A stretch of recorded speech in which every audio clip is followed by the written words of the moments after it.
आपका स्वागत है अलिफ लैला के एक और नए वीडियो में। आज मैं लेकर आया हूँ अली बाबा और 40 चोर की कहानी। एपिसोड शुरू होता है और हमें दिखाया जाता है शहरयार और शहरजाद आपस में बात कर रहे होते हैं। पिछली कहानी खत्म होती है, आधी रात बाकी रहती है।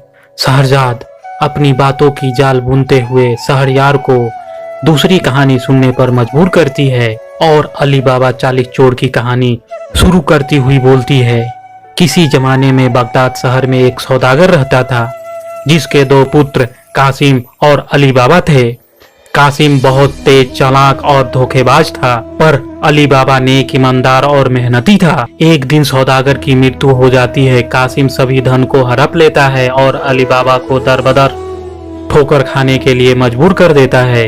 अली बाबा लकड़ियां काटकर अपना जीवन बसर करने लगा। कासिम शहर के बड़े ताजिर की बेटी से शादी कर ली जिसका नाम दिलसाद था। अली बाबा ने भी नौबहार नामक एक लड़की से शादी कर ली। इधर कासिम का जिंदगी आराम से गुजरने लगा। अली बाबा था जो दिन भर जंगल में लकड़ियां काटता, शाम को बाजार में फरोख्त करता और रूखी सूखी खाकर खुदा को शुक्र अदा करता था। उसके एक एक निवाले में मेहनत का पसीना शामिल था। अगली सुबह दिखाया जाता है कि अली बाबा लकड़ियां काट रहा होता है, तभी कुछ घोड़े के टापों की आवाज सुनाई पड़ती है।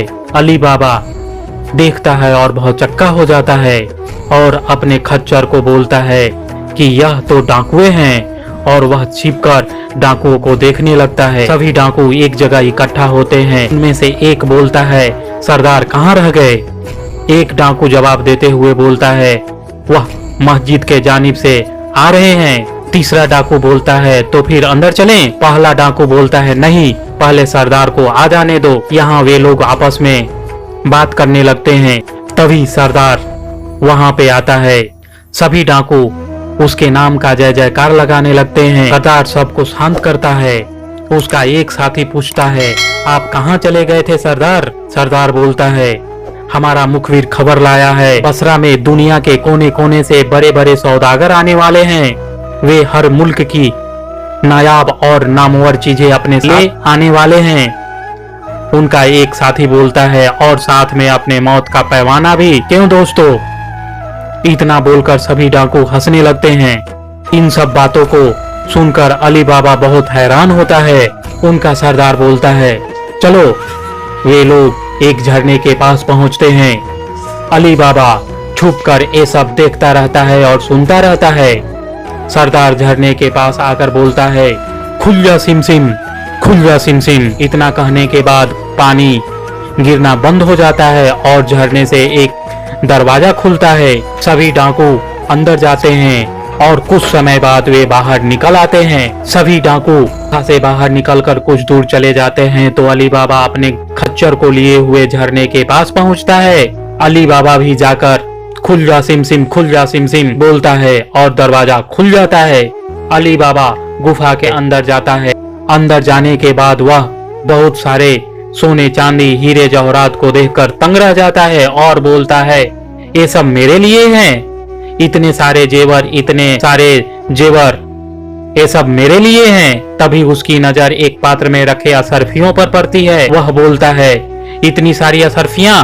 जैसे ही अली बाबा उन असरफियों को हाथ में उठाता है तो पीछे से आवाज आती है, ठहरो। अली बाबा नहीं कहते हुए रुक जाता है। जो खजाने का रक्षा कर रहा होता है वह अली बाबा का शक्ल लिए हुए बोलता है, अली बाबा, अली बाबा, ये तू क्या कर रहा है? असरफियों की चमक दमक कर तू अपनी हैसियत को भूल गया? भूल गया कि तेरी दीन की तालीम क्या है? भूल गया कि कुरान का पैगाम क्या है? भूल गया कि तेरी रसूल का हिदायत क्या है? क्या तुझे छोटी सी बात याद दिलानी पड़ेगी? अली बाबा हर बार नहीं नहीं कहता रह जाता है। क्या तुझे छोटी सी बात याद दिलानी पड़ेगी? और ईमानदारी की रोटी को इबादत दर्जा दिया जाता है। क्या तू ये भी भूल गया कि हमारे पैगंबर को मेहनत करने वाले खुरदुरे हाथ पसंद है? अली बाबा बोलता है, हाँ मैं जानता हूँ। तभी खजाने का रक्षक बोलता है, तो फिर इस हराम की दौलत पर क्यों रिझा हुआ है? याद रखो, ये लूट का माल है जो बेगुनाहों के खून से तर है। इस माले दौलत में ना जाने कितने फरियादें, कितनी आहें, कितनी आंसू जिस्म हैं, ये असरफियां नहीं अंगारे हैं अंगारे, जो तेरे जमीन और ईमान को झुलसा देंगे। आगे की कहानी हम अगली वीडियो में सुनेंगे। वीडियो